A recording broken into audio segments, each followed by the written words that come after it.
عرس کہتے کس کو ہے؟ ذرا یہ مسئلہ سمجھ گئے تو پورے ٹینشن ختم ہو جاتے، آنا بھی شروع ہو جاتا، یا رہنا بھی شروع ہو جاتا، یا کھانا بھی شروع ہو جاتا۔ پیارے بزرگ اور دوستو، یہاں پر جو عرس میں آپ آئے، خدا کی قسم یہ ناجائز نہیں ہے۔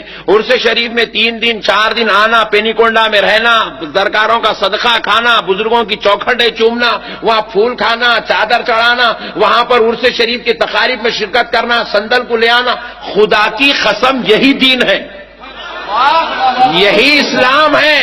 لوگوں نے نہیں سمجھا ہے، جس کی وجہ سے جاہل قوم نے اس کو غلط سمجھ بیٹھا ہے۔ پیارے بزرگوں اور دوستوں، ذرا غور تو کریے، عرس کیا ہے؟ یہ جو لفظ ہے عرس،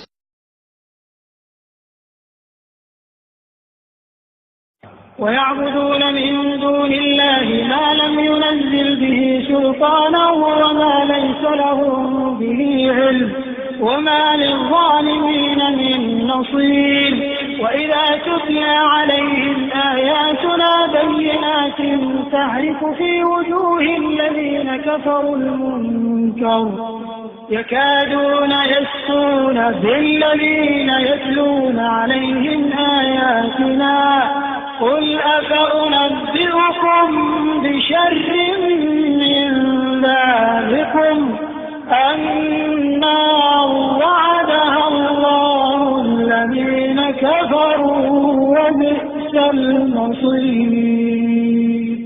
اور یہ لوگ اللہ کے سوا ایسی چیزوں کی عبادت کرتے ہیں جن کی اس نے کوئی سند نازل نہیں فرمائی، اور نہ ان کے پاس اس کی کوئی دلیل ہے، اور ظالموں کا کوئی بھی مددگار نہیں ہوگا۔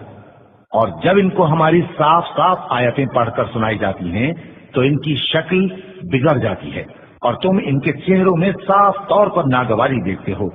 ایسا لگتا ہے کہ جو لوگ ان کو ہماری آیتیں پڑھ کر سناتے ہیں ان پر حملہ کر دیں گے۔